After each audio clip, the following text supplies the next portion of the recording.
Okay, we are live.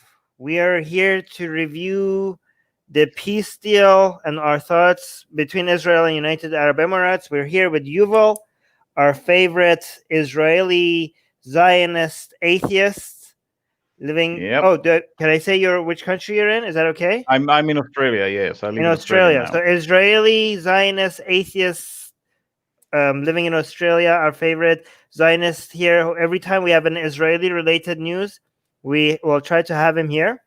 Okay, guys, in the live chat, make sure you tag Atheist Republic if you want me to read something. If you are a member, I'll try to make sure that I read your comments, or if you're an admin like Shopam. Anyways, but before I get to your questions, if I miss it, please ask it again. But let's go through the news really quickly.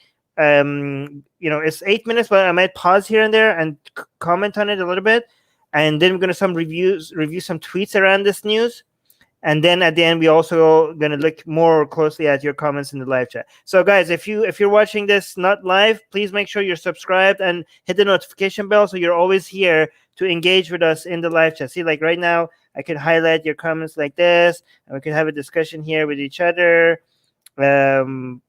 which again, yeah, see everybody. Oh, Shobham is here. Tim is here. Tim is a paid member. Thank you so much. Marco is here. P was here as well. P 2020. All right, He's cool. here. Who? Oh yeah, Debbie. Suha, obviously. Yeah, Soha is here. Deb was here. Deborah was here. Anyways, all the great people. Anyways, let's get into the news, and we'll start talking about it, commenting on it after.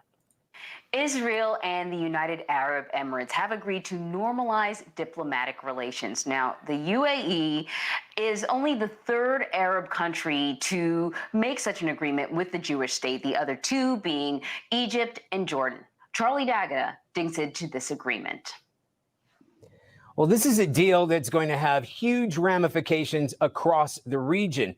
The big loser is Iran. We were there in the UAE when Iran started attacking and seizing oil tankers, which they started to do again this week. The UAE has been an important U.S. ally with American forces based there. But the Gulf nation has had to tread carefully not to provoke Iran. That's clearly no longer the case when you take sides with Iran's sworn enemy. Now, it obviously benefits Israel in having another important and wealthy friend in the neighborhood. And finally, although the Palestinians say they've been betrayed by the UAE, the deal puts Israel's plan to annex parts of the West Bank on hold, at least for now. As both countries benefit from diplomatic ties, trade, and technology, there is a hope, anyway, that fellow Arab nations may follow suit. Anne-Marie? All right, before I don't know, I don't want to go to their analysis. I just wanted them to give a summary. Thank you, CBS News, for giving us a summary. Maybe we should just focus on our own analysis rather than going through that. Let me just bring this up so that we could just focus on us for a bit. I do want to show you some tweets around it after we go through it a little bit. But first of all, mention this is a lot about Iran. Like, we keep talking about Israel and United Arab Emirates, but the big elephant in the room that this is mostly about is Iran. Would you agree with that? Yes, no, definitely Iran, because look, what interest does the United Arab Emirates have with Israel? Actually, they're risking their commitment to the Palestinian cause by doing that.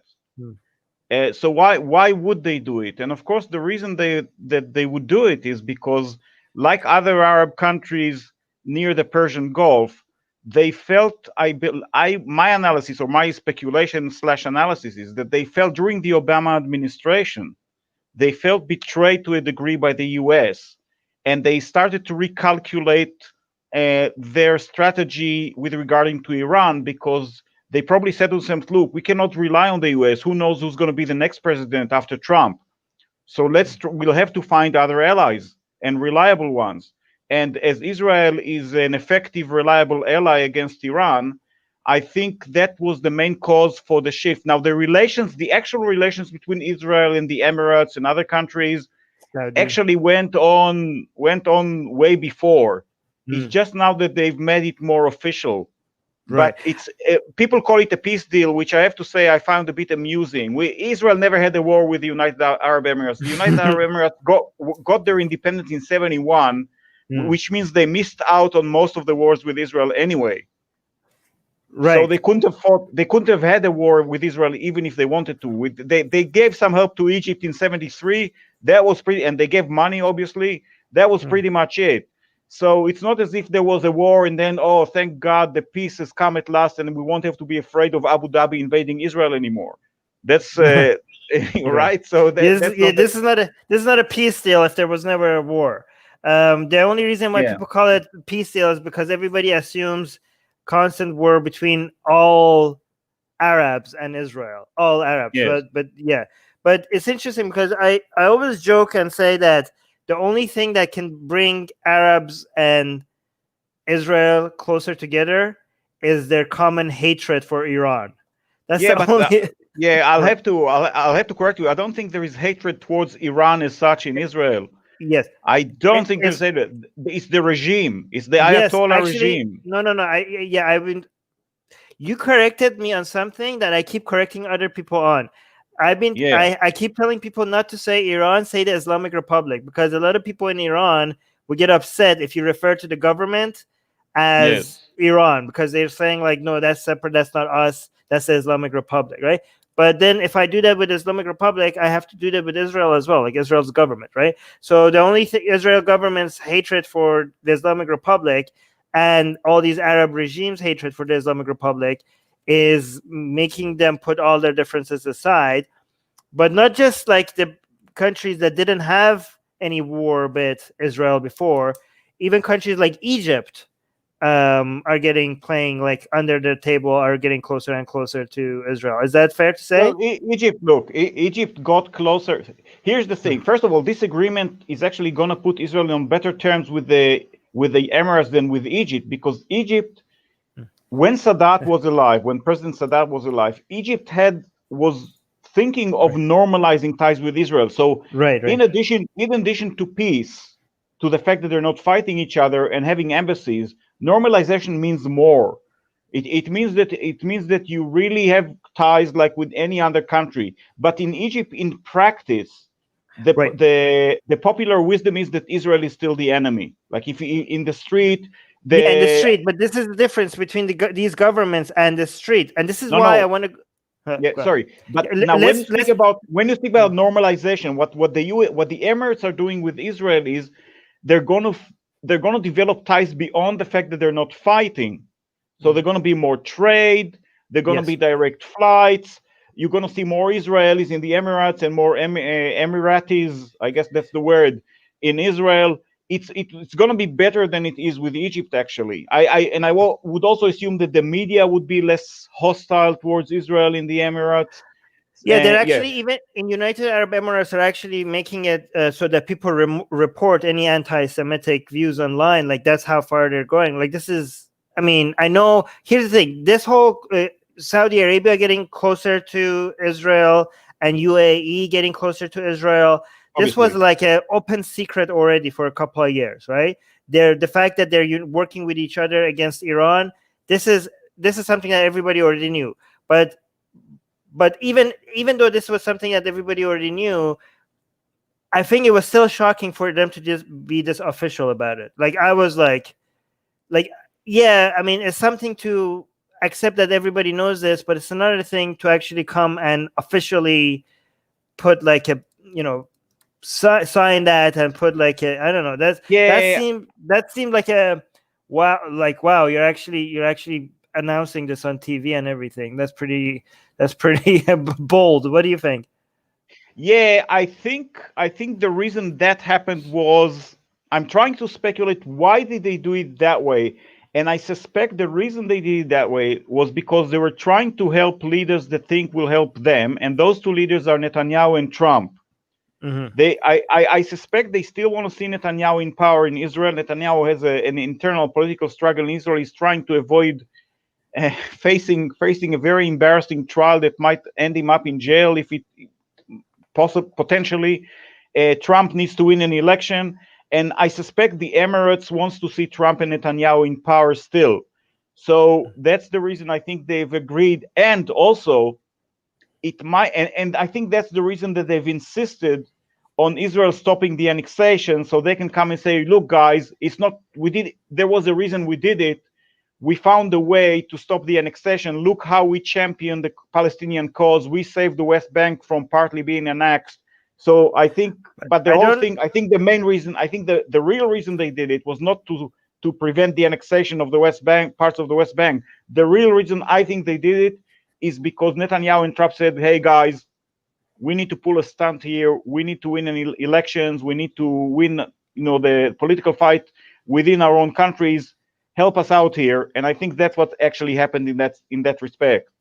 Another reason might be that Iran has been able to secure a whole bunch of securities against United States sanction recently in the region, getting closer to Russia and China, and more recently with doing a deal with China, a $400 billion deal with China, which is basically China throwing Iran a lifeline to save them from all the sanctions that the United States is putting on them. And securing that deal seemed like a major win for Iran, not Iran, the Islamic, sorry guys, correct me every time I say Iran, for the Islamic Republic, a major win for the Islamic Republic against the United States. Again, United States government, I have to be consistent. God, this is confusing. Yeah, okay. I'm just going to say that for Iran because Iran's government is not reflective of what many people there want, right? So the Islamic Republic, that seemed like a major win for them to survive, to continue surviving. And it seems like that constantly, like United States tactics against the Islamic Republic not working, made them desperate to show some, partnership against Iran in the region, because especially it seemed like UAE was getting closer to Iran once they recognized that Saudi Arabia's tactics against the Islamic Republic wasn't working as effectively as they were hoping. So they kind of it seemed like for a while that they were accepting Iran's government's hegemony in the region. They were like, accepting them as the leaders in the region. But now this seems like a major, U-turn on that. I don't. So The thing is, first of all, one thing we need to know about the Emirates and Iran. Iran is actually, I think, still holding 2 islands that belong to the Emirates. So Iran is an enemy to the Emirates. Now, another thing is, officially speaking, because they're holding they occupy Arab land. But I don't think that going public would make the effect, generate the effect that you were talking about. Everyone knows that the UAE is cooperating with Israel and the US. Iran knows it. Everyone knows it. They need to go public and show it. I genuinely, the most plausible explanation I can think about is actually giving some political lifeline to 2 leaders that they think would be good for them. I think that's the most plausible explanation. Well, the analysis on it seems to be most people, both from inside Iran and outside of Iran, suggesting that this was a major setback to Iran's, power in the region, right? But everyone knows. They don't need the normalization. Sorry for cutting you. It's just they don't need the normalization for that. Everyone knows Israel helps the UAE, and that the US helps the UAE when it comes to fighting Iran. They don't need to come public. Iran knows it. Everyone knows it. It's like the most well-known secret in the region. So that doesn't explain why they had to come out with headlines about normalizing ties with Israel. I mean, it still seems like a bold move to say this publicly. I think to announce this publicly and make it official is the normalization, is like setting a precedent for other Arab countries to do the same, because it's like because when it was an open secret, they didn't have to defend the position. But now that it's not just an open secret, it's just open, period. It seems like United Arab Emirates is taking the first wave of attacks from the Muslim world for it, so that the rest of the Arab world, once they follow in the Yeah. wait, let me finish. In the steps Yeah. that UAE is taking, then it's less of a shock to for the other Arab countries to start building ties with Israel. So that might be one reason why they're leading. And again, if a lot of Arab countries have a huge problem with the Islamic Republic of Iran, right? So I think they do want to create a unified bloc against the Shia, empire that is being built in Yeah. the region. And Yeah. I think they realize that they can't do this without United States and Israel. So they, at some point, they had to make all of these deals official. So I think United Arab Emirates is like, okay, I'll be all right, you cowards, I'll be the first one to admit it. We are friends with Israel. We are friends. Like, come on, the rest of you, who's with me? Like, it seems like that might be another. Again, I don't think that for practical reasons they needed to make it official. I think they could have. I think the struggle against, the fight against the Ayatollahs the Ayatollah regime would have been just as effective if it weren't official.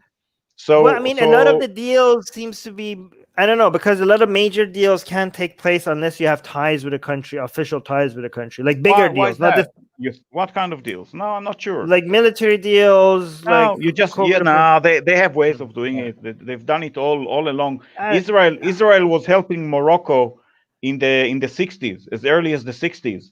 So it is now well known. It is now well known that the Israeli Secret Service took out a Moroccan opposition to the king, a Moroccan opposition leader, as a service for the king of Morocco in return to other favors. So those things can happen. The arms deals can happen.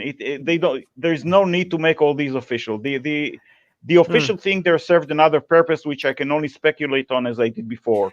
So here's another. I'll give you a better example for military cooperation. In 1970, the Syrian army invaded northern Jordan to help the Palestinians trying to overthrow the king. Guess whose air force flew above the Syrian army, the Syrian forces, in order to make them turn back? The Israeli Air Force, flying over Jordan in order to turn the Syrian army back and save the king. Yeah. And there were no official ties things with Jordan.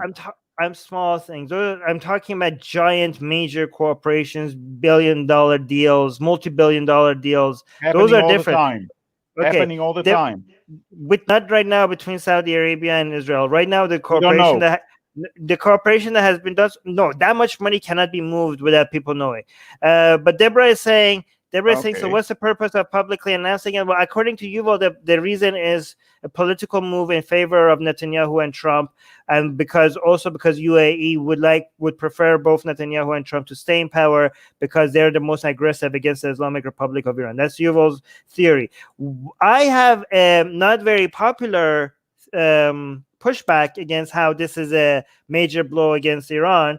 One argument for why this is not that big of a deal against the Islamic Republic of Iran, but might actually help it, is because Iran's government has been milking the anti-Israeli sentiment among both Arab Muslims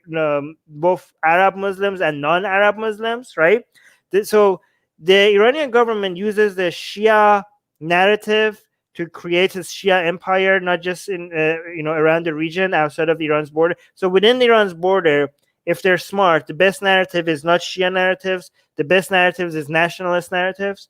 Outside of Iran's border, for the Islamic Republic to export its ideology and have control around the region, the best narrative to use for them is to use the Shia narrative, the Shia ideology, to build their Shia crescent, as people refer to. But among the Sunni Muslims, for the Islamic Republic to have an influence among the Sunni Muslims around the region, the narrative that they use is the anti-Israeli narrative, right? Because they can't go to Islam, because if they do use Islam, people are like, well, you guys are Shia, we're Sunnis, and we hate you more than atheists and Jews anyways, right? So they have to be the champions of the Palestinian people for them to get sympathy and support among non-Shia Muslims. And they have done a very, very good job at making it seem like to a lot of Muslims that they are the only ones. All these Arab leaders, they have betrayed the Palestinian people. The only champion of the Palestinian people is Iran's government. Recently, Turkey has been like, I want in on that. They were like, this thing that the Iran's government is doing. Turkey is actually severing ties with the Emirates now, from what Yes, I've read. I know. Well, Yes. well, Iran's government as well, right? Because they are Iran. They are now competing. Turkey and Iran's government are now competing with each other of who's the biggest defender of the Palestinian right. Because it's very useful, right? It's and Islam. Not only that, because Turkey, that's the thing. It's like the Safavids and the Ottomans. It's right. all over again. Yes. Yeah, exactly. Because Turkey is saying, why is Iran getting all the credit? We're Sunni. The Palestinian people are Sunni. Why are all the Muslims putting all their hope into saving the Palestinian people into the hands of these goddamn Shias? We should be the one that get the credit. And again, they don't even care for the Palestinians. They just want to be the leaders of the Muslim world. That's the thing. Yeah. Okay, they're competing about who's going to be the leader of the Muslim world. You're wrong. They care about the Palestinian people. They want them to continue to suffer. Okay. Yeah. Okay. They care about them as a tool, not as people. That's what I'm trying to say. They don't want the Palestinian people to be saved at all in any ways. They are heavily invested in them continuing to suffer because they use a narrative to basically spread their influence. Look, in the Islamic context, Israel is a fantastic test case for them, because what other example do you have for a non-Islamic element residing on what they perceive as Muslim land? That's like the ultimate wet dream of a jihadi, to have this enemy residing on a Muslim land, and now I have the chance to fight them like Saladin fought the Crusaders. I mean, that's the ultimate dream of a Muslim who wants to do jihad. So they have to champion the Palestinians, because that's the best example of being a good Muslims, the way they view it. Spain is already lost, and Andalus is lost. It's going to take time to go there. But they have this Muslim land right at their doorstep. How, of course, if you want to rule the Muslim world, if you want to show that you are the dominant element in the Muslim world, you would have to champion fighting this foreign crusader, so to speak, element. So obviously that's the base of the competition between Iran and Erdogan now, who's managed to take a secular country and Islamize it again, regrettably. Right. And the Palestinians are just a tool in this game. Yeah, Darko is saying, is this going to hurt China in any way? First thought that comes to my mind is, no, this is going to help China, because the more isolated the Islamic Republic of Iran becomes, Iran's government becomes, the more desperate they are in their deals that they have with China, and the more China could have the deals be in their favor. So the isolation of the Iran's government is working in favor of China's, so that they get to set the terms of their deal more aggressively. But I did mention all of this, regarding people's how Iran's government is using this ideology, because I started by saying how this move by UAE could, in some ways, benefit Iran's government, because they have relied on them being the only champions of the Palestinian people. And that's why Muslims all around the Middle East have to rely on Iran's government, on the Ayatollahs, for support. This whole deal reminds Muslims around the region of that they have few allies, that the Arab leaders have betrayed them, that the Palestinians are Arabs, but all the Arabs in the region, all the Arab countries in the region have completely abandoned them. The only people who they say that's what they think, and the only people who care for them are the non-Arab Muslims, the Iranian Muslims and the Turkish Muslims. So they are looking outside of that. They think that they're betrayed by their fellow Arab brothers and I was going to say brothers and sisters, but they have no influence in it. So by their fellow Arab brothers, right? So in a sense, Iran's government is going to heavily invest on this narrative again. Like, look, this is exactly why we are needed. Like they're gonna keep mentioning this deal as a major reminder to why you need Iran's the Islamic Republic's leadership in the region. Why you, my fellow Muslims, why you can't trust your leaders. The leaders that you should trust, the leaders that you need to trust are in Tehran. But and actually, just to follow on that one, yesterday I had a bit of an exchange with a troll that a guy that trolls Atheist Republic chat, and it turned out, and one of the things he said to me, get ready because the Houthis obviously are Shiites supported by Iran. They're going to come to Jerusalem. And then I look at his profile and I see that he's Sunni. So I asked him, aren't you Sunni? He said, yes, I'm Sunni. But the Houthis are the only ones that are fighting for it. The Emirates, Saudi Arabia, they're traitors. And so you have a Sunni Arab that actually is now cheering for the Shiites because he perceives them as true to the cause of the struggle. Right. P2020 on Twitch is saying the atheist. Okay, Al Jazeera said Emirati officials have attempted to spin this agreement as being done in return for Israel to halt its annexation plan for the already illegally occupied West Bank. Your thoughts on this? Well, I mean, this is exactly.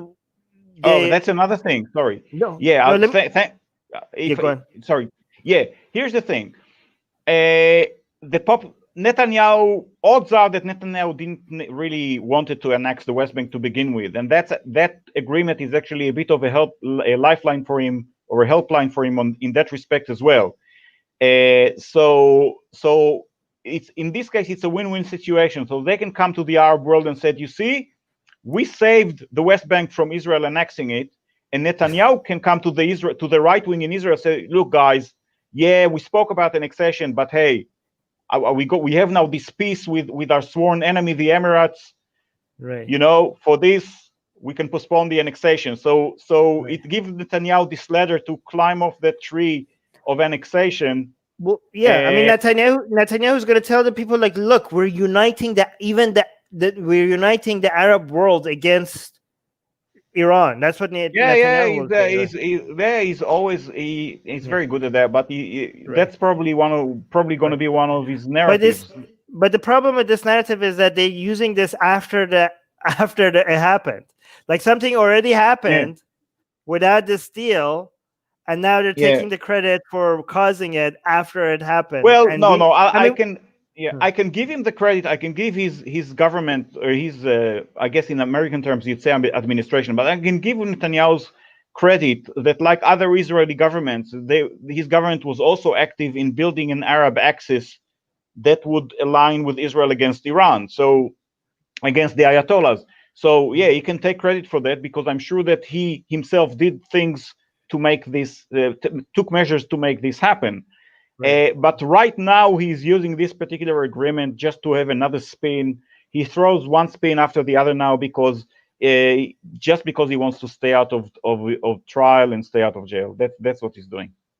All right. So we have a comment here by Batul Muhammad saying he's saying, oh no, it's she is saying, I think, I'm an Arab, and I can tell you Turkey is getting seriously adopted by so many Sunni Arab people because think about it, it's not Iran and has the potential of returning Palestine. Yeah, so okay. I think Turkey stepping into this is giving a lot of Arabs an alternative to a Shia regime to invest their hopes in. Is that what we're saying here? I'll have to comment to Batul.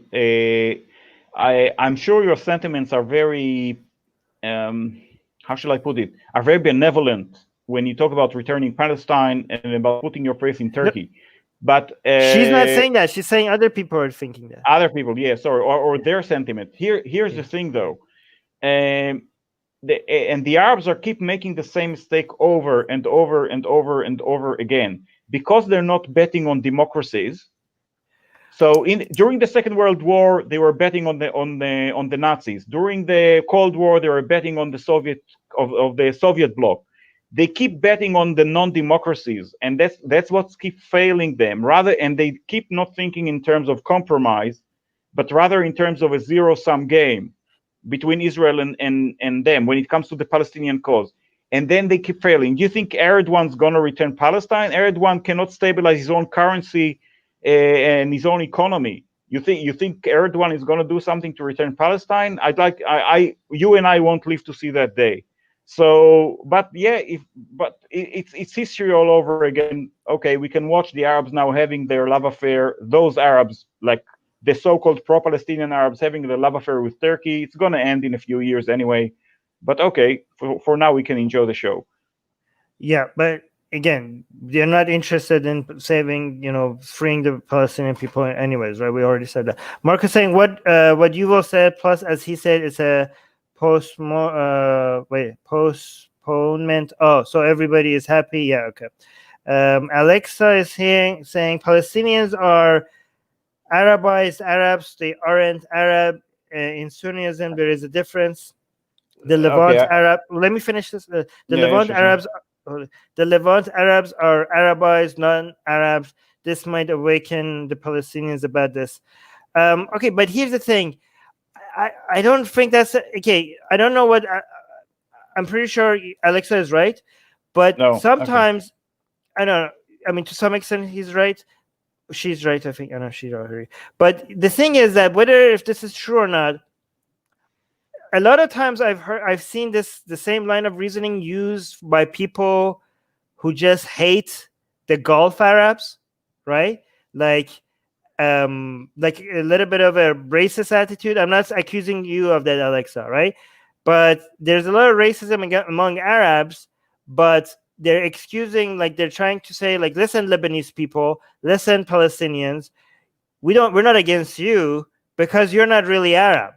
Do you know what I mean? I've heard a lot of nationalist, racist Iranians who hate Arabs use that same kind of reasoning to say why uniting with Syrians and Lebanese against Zionists is okay because they're not really Arab. We could be friends with them because they're not really Arabs, right? To me, that's a suggestion that the Gulf Arabs, we cannot be friends with them because they are really Arabs. What do you think, Yuval?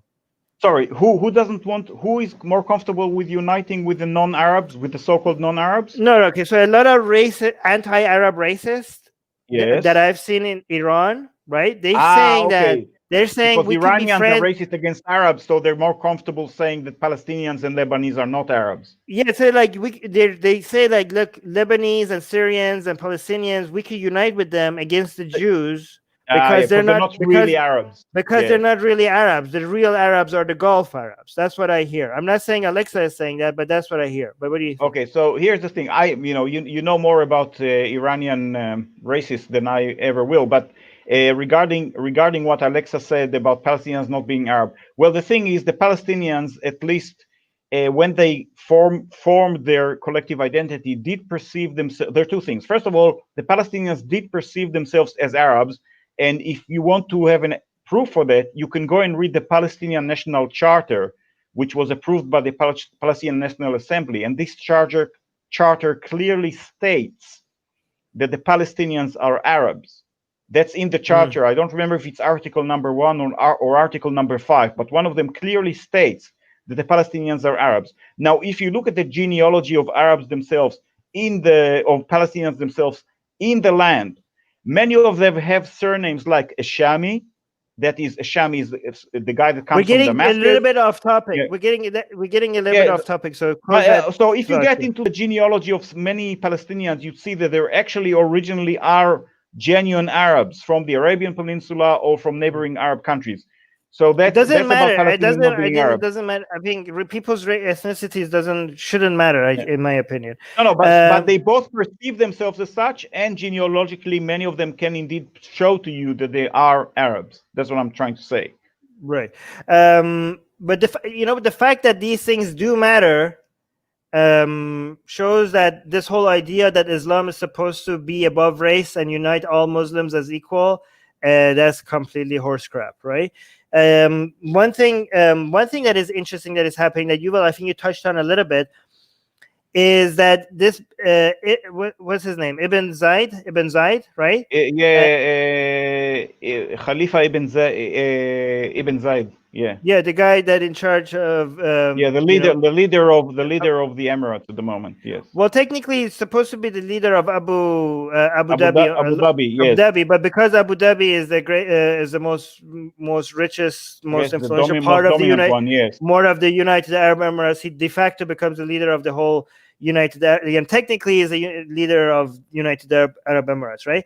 So this guy, basically, it was the deal between him and Netanyahu, which is UAE, him representing UAE, and Netanyahu, obviously Israel, and Trump facilitating the deal. Like Trump's like, I'm doing this. I didn't do the deal of the century. It wasn't that impressive. So give me something for the elections, right? So that was Trump's thing. But this guy, which is arguably the most powerful Arab in the world, right? More than Mohammed bin Salman, arguably, right? I don't know. Maybe. Yeah. How do you measure that? Well, that's a whole other conversation. But that's what I'm saying, arguably, right?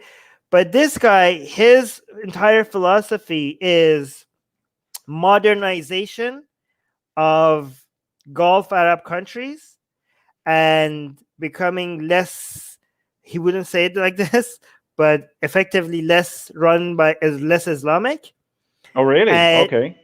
Yeah. Well, he wouldn't say it ever like that, but he wants to be like more modern, more Western looking, less rules, more, I don't want to use that word, but they would say Reformation, less Islamic influence, like extreme Islamic influence.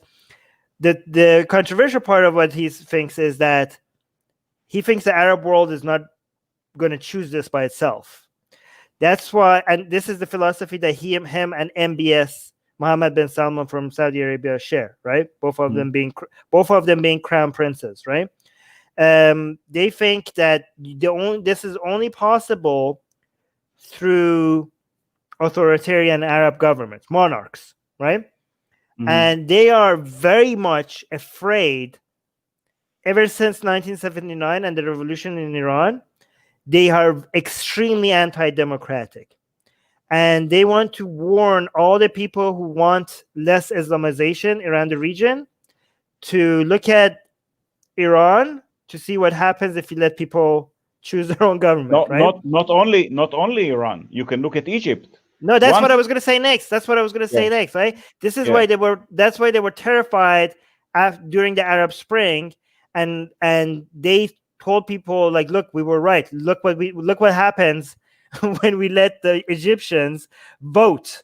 Like, you get the Muslim Brotherhood, right? They're like, this is why we can't let these MBS and Ibn Zayd, they say we can't let the Arabs vote. We have to force them into modernity, right? And they have their own agents and their influences all around North Africa and the Middle East. Try to especially in North Africa recently, any push for democracy, they want to make sure that the governments, the Islamic countries that are more democratic, they fail, so that their authoritarian model is proven to be the right one, because they are afraid of revolutions bubbling in where they're sitting at, right? So this whole fight, and again, I understand that Iran has a fake democracy. It's not a real democracy, but Iran wants to pretend like they are a defender of democracy. They're a defender of the people against the authoritarian monarchs, not just in Iran, not just like what happened in Iran in the 1979 revolution, where they took down the monarch, the puppet of the United States. They said, we took down one monarch, puppet of United States in our own country, and now we're going to do it everywhere else and save the Muslims from the monarchs, the authoritarians, the puppets of the imperialist Wests that are ruling them. Like, we're going to repeat this in these countries. And these Arab countries are rightfully terrified, right? So this whole deal is basically a dance between these two philosophies. Islamized democracy or modern authoritarianism, right? this is two competing philosophies, and this is part of the dance that they're dancing right now, right? Yeah. So here's the thing. That's the tragedy of the Arab world. There was only one attempt to form a genuine liberal democracy in the Arab world, and that's someone actually related to someone you know. So when the free officers threw out the king in Egypt in 52, the first leader that they put in charge was Muhammad Naguib, and you know his great niece. His great niece is Yasmin Muhammad, the ex-Muslim. So her great uncle, he was the first leader of Egypt who tried to make it a liberal democracy, and it took only 1 year for Nasser to chuck him out. He said that's not to us. And the tragedy in the Arab world is in the Muslim world, I think, is because it didn't go through historically, it didn't go through the processes of enlightenment like in the Christendom and Europe and the Western world.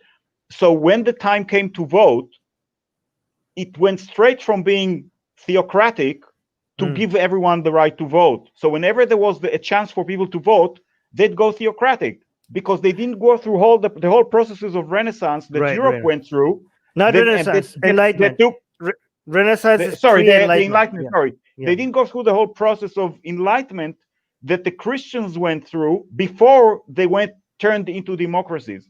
And that is indeed the tragedy, because it's like you lose either way. Either you were stuck with a dictatorship or you go theocratic. And I don't know what's the way out of it. But those who say the way out of it is a bottom-up approach. The same exactly how would happen in Western Europe. You don't. This is why the top-down approach of Reza Shah and Ataturk doesn't work. It backfires with more Islamization as a result. If you try to force modernity on people, a couple of years down the road, you get Islamization coming back at you with a much greater force than you originally had to deal with. Right? This is why you have to work on the people before you work on the government. This is why we encourage a bottom-up approach rather than a top-down approach. This is why our project, our podcast is called Secular Jihadists for a Muslim Enlightenment. By the way, go check it out.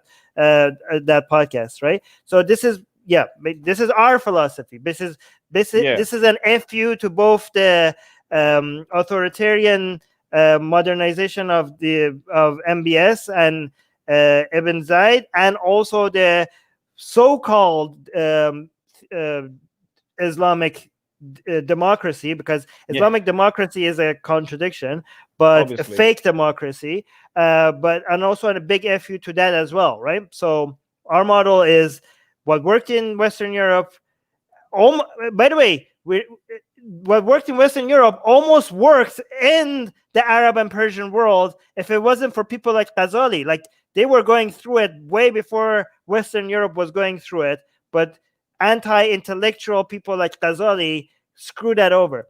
Batul is saying, a lot of so-called educated Syrians refuse to call themselves Arabs. I'm totally against it. We don't have to hate ourselves or identity. That doesn't matter. Yeah, that doesn't matter. Like, people, a lot of people in Iran also hate the fact that they use Arabized, words or fonts, or they see that as a foreign cultural I want to invasion. comment to Dynamics Guide.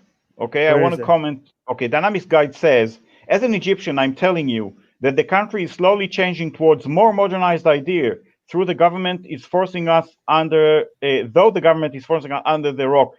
I'll have to tell you, Dynamics Guide, I don't know how old are you. I am old enough to remember the 70s, and because Egyptian cinema was very popular in my country, you could see Egyptian culture through the cinema. Egypt in the 70s, in the 60s, during Nasser, was actually far more secularized than it is today. So I'm not sure that the trend is as positive as you describe it. It was far easier to see an Egyptian woman wearing a skirt and a modern dress in the 70s and the 60s than I think it is today. So I'm happy that you're optimistic. I hope I'm wrong and you're right. But I have to say, from what I see as an outsider, I'm not sure I'm sharing your optimism. I actually share the optimism of Dynamic Guide from when it comes to the people, but not the governments. I think the demographics are there are more and more people abandoning religious way of thinking. Even atheism is growing, secularism is growing, but even among people who do not consider themselves like non-religious, honest, like more enlightened views is growing.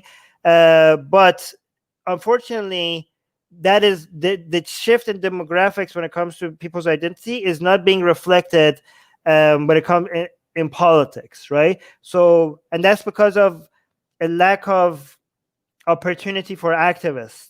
And this is why at some point I think we're going to have the upper hand if we manage to provide enough support for the activists on the ground in countries like Egypt and give them a voice, especially if we could reflect their voice in countries where it's free for us to do so. This is why Atheist Republic does what it does, right? But Muhammad, sorry, go ahead. Sorry. No, but I'm saying that I think the demographics are changing in our favor, but the politics are changing against us. And this is why atheists need to be political, because it's not enough for us to just win the demographics game. We have to also become politically active. You want to read? Before I highlight that, Alexa keeps pointing out who are the real Arabs. I don't understand, Alexa. I don't think it should matter. It shouldn't matter who's the real Arab and who's not the real Arab. One thing we try to do is like for people to get beyond this type of thinking. I don't think it should matter. Let me just highlight this. Somebody is agreeing with dynamics is correct. I spoke with many Egyptian women, but I'm not saying this based on. I mean, statistics show that as well, not just based on anecdotals. Okay. You wanted to read this? Okay. So Batul Muhammad says, I don't know how we could ever establish a movement like the Enlightenment in the Arab world. They hold to Islam too much, and to all the trashy ideas about the Western science. Well, you have actually an example in history where there was enlightenment in the Arab world in the 11th century. It was called the Mu'tazila, and they said we can doubt anything except for Allah. So that was quite a progress at the time, but they were very quickly shut down. So maybe there is a potential to recreate some kind of enlightenment. But right before the Enlightenment, I mean, even at the era of the Enlightenment in Western Europe, a lot of people were holding on to Christianity. People were being tortured for their anti-Christian views. So, I mean, they went through the exact same thing. So I'm not sure if that's, by the way, we got a super chat by Marco. Thank you so much, Marco. €5. Marco is saying, I like the chemistry between you two. Armin, buy Yuval a beer on me the next time you meet him in person. Yeah, actually, me and Yuval are kind of close. Yes. After maybe we'll see eventually each other at some point. Thanks, Marco. Great, but I'm not gonna. Okay, can I not just keep the €5? Okay, sure, fine, whatever. Ibrahim is saying, do you think it'd be best for movements of the Second Enlightenment to begin from the inside during such times, despite the current laws and Islamic vigilante? I think it could be both. I think the people who are living in places where it's free to say things, they should be able to take the voices that are coming from inside these places and just amplify them. I think both people that are inside those countries and people that are outside of it, they have a role to play, especially if the people outside of those countries came from inside those countries. You know what I mean? If people from Egypt, from Iran, from Pakistan, from Bangladesh, from any of these countries, right? From Saudi Arabia, who are living in United States, Canada, Western Europe, or any other country where they get to say what they want to say, I think they do have a role to play as well. P2020 saying, how long do you guys think that this Abraham Accord will stand? I don't know. It's standing already. It's standing for years. It just now became official. Right. Yeah, so, okay, but I do want to get to highlight a few things for you guys because we're almost running out of time. So I don't know if you guys know who somebody on Twitter who goes by the name Syrian Girl. I forgot her real name, but she is a very, very, I don't know. Do you guys know this girl? She's pretty and she's very anti-Israeli. She's like she's a Syrian girl, obviously by her name, and she is pro-Assad, pro-Islamic Republic of Iran, right? So after this whole deal happened, what she did was, so in United Arab Emirates, right now they're telling people that they cannot post about anything negative about this deal, and they're also cracking down on anti-Semitic posts, right? Which is kind of interesting for like most people wouldn't find it interesting for an Arab country to be cracking down right now on anti-Semitic posts, right? So the Syrian girl she herself is extremely anti-Semitic. So she was she got on the news for this tweet. She posted a screenshot of Ibn Zaid himself posting anti-Israeli stuff before, and he's saying, "Oh, well, if you want us to report everybody for posting anti-Israeli posts or anti-Semitic posts, let's start with you as well." And he had posted this in 2014, and he went and deleted this post. So it was like Israel kills children, and they have this hashtag ICC for Israel. Basically, this is international criminal court, Criminal court for Israel, yeah. So this guy, before this deal, like in 2014 at least, he wasn't doing a peace deal with Israel. He was reporting it. But just to show you how what the Syrian girl, her views. So she had a tweet here, and now I don't know why it's deleted. But this was her tweet. I think people reported it. That's why. So when the BLM protests / riots was happening, she reminded America. Well, why did it zoom in? She reminded Americans that Martin Luther King was a racist and a Zionist, because Martin Luther King was pro-Israel, right? So she's reminding Americans not to support Martin Luther King. She said, cancel MLK Day, take down his statues, replace him with Malcolm X. Malcolm X, I think, was more anti-Israeli, right? I'm pretty sure. Actually, I think there was also a period where he said some anti-Semitic stuff as well. Right. So I can see that happening. Correct us if we're wrong in the comment section. But this was a quote by Martin Luther King. Israel must exist and has the right to exist, and is one of the great outposts of democracy in the world. This is something that I wonder what the current BLM people think about BLM, capital BLM, not the lowercase BLM, the actual organization, because they are anti the capital BLM people. They are also anti-Israel. And but they don't like Martin Luther King that much either. So I don't think they're that impressed anyway. Yeah, they are more Malcolm X. They do not like Martin. A lot of people don't know that the people that are in charge of BLM, the capital BLM, they are pretty much against. They do not like MLK. They don't like his colorblind. All people are the same. We should go past race attitude. They don't like his individualism. They were like, no, we need to focus on race. MLK wanted to move past race. These people wanted to, focus on race. So that's the difference. Oh, wait, why am I doing this? Hold on, let me bring both of us. Let me see what else people are saying in the live chat. Anything you want me to highlight? Hold on. Oh, yeah. So Batul is saying the Syrian girl reminds me of myself. I can really relate to her. Remind her of yourself in the past or right now? Hopefully in the past. No, I suspect it's in the past. Yes. Tell us, are you still with her? No, I'm pretty sure it's in the past. Dynamic guy saying, I agree with Armin. Yeah, you should always agree with Armin. Armin is always right. That is, I don't know. Wait, hold on. That's only from the people, not the government, and that is itself a good start. Yeah, so the changes in the attitudes is not from the governments in the region. It's mostly from the people. There does seem to be a lot of sign for hope and people's change of attitude in the region. So that's good. Yep, some people know this Syrian girl. Yep, other people are saying here. Waris is saying, in almost all Arab countries, the Muslim Brotherhood are far more organized than the secular parties. They will always win as they care more for Islam than people care for secularism. Well, yeah, and that's true for Shia majority countries as well.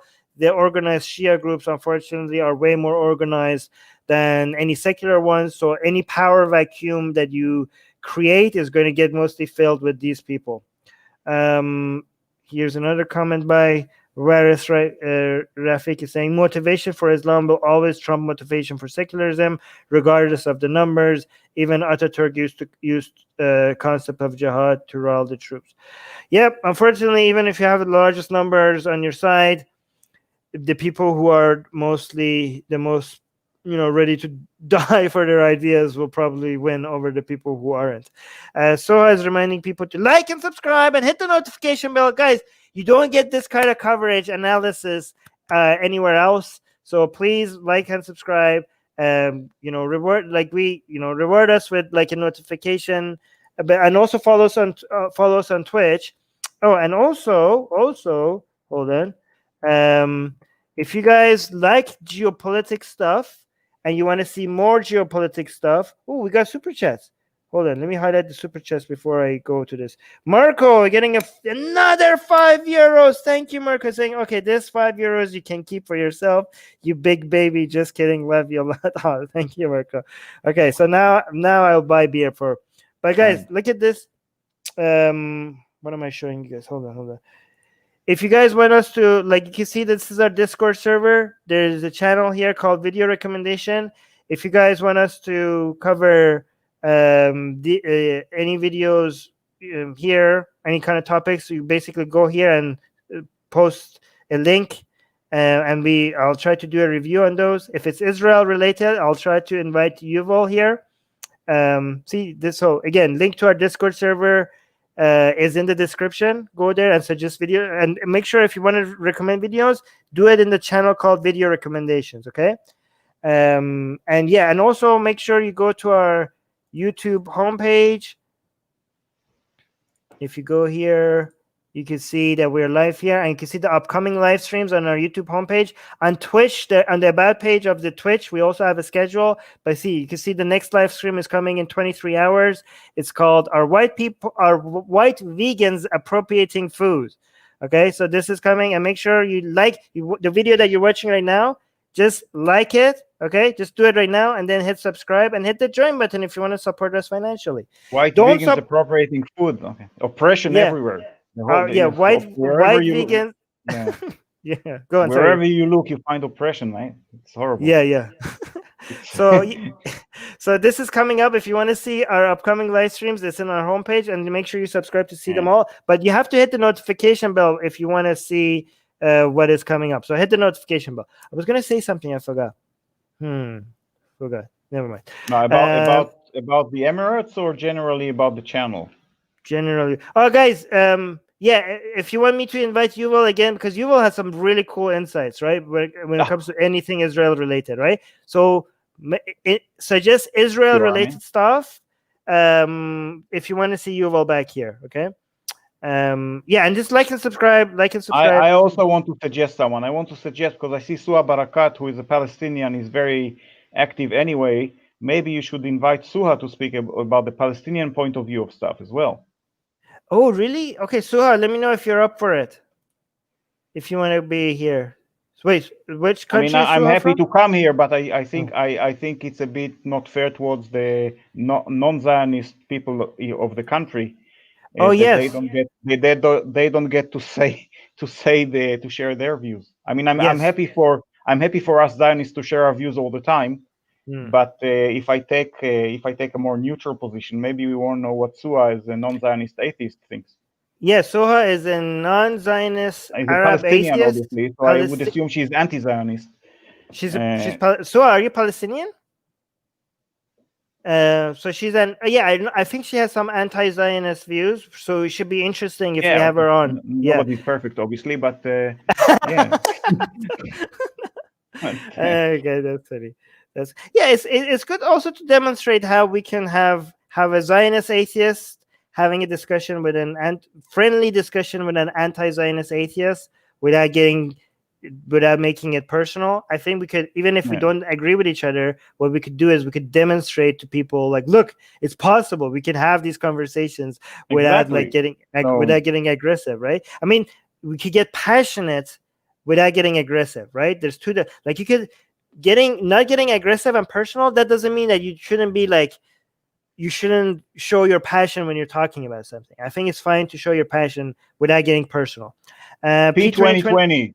Yeah. Don't forget to include the UN official when Yuval Sua is on. P2020. UN always makes things worse in our region. The UN and the EU, they just make things worse. Trust me, if the UN is going to be there in the conversation, it's going to get worse. I promise. That's what every Zionist would say. That's what all Zionists hates. Every Zionist hates the UN. So typical Zionist. No, it's not that.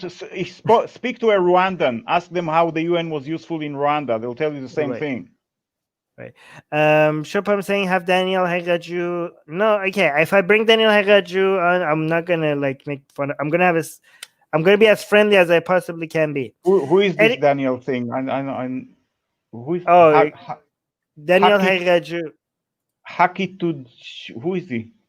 Oh, it's okay. You can watch my other videos on him to know. Okay. Yeah. Oh, is he this Muslim from the US that you speak to? Yeah, he's a Harvard educated Muslim. Oh, yeah. That's the guy with. Yeah. I know. Yeah. Anyways, guys, we're gonna head out. It's been already 1 hour. This was fun. This was very interesting. Thank you to you all for being here. Thank you very much. Your insights are amazing. So thank you for being here. Thank you very much. Thank you for the opportunity. And again, I wanted to say love you all, but again, I don't love all of you as usual. Remember that I only love the people who have subscribed to the channel. If you haven't hit the notification bell, I mean, I don't know what's wrong with you, but I still, as long as you hit the subscribe button, I love you. So also if you followed us on Twitch. So to everybody who has subscribed and followed us on Twitch, love all of you. The rest of you can go screw yourselves. But anyways, I also love you. I also love you all, except for one here that just said that she has anti-Semitic views. So you, I don't love because you're anti-Semitic. But what can I mean? She said she's anti-Semitic, so obviously, I can't. I'm not in the business of turning the other cheek. But other than that, thank you everyone for your comments. Tim is saying thank you, Armin and Yuval. This was very informative as always. Oh, thank you. Marco is saying thank you both. The more I see you, the happier I'll be. Okay, wow, that's very nice. Yeah. Oh, wow. All right, guys, bye.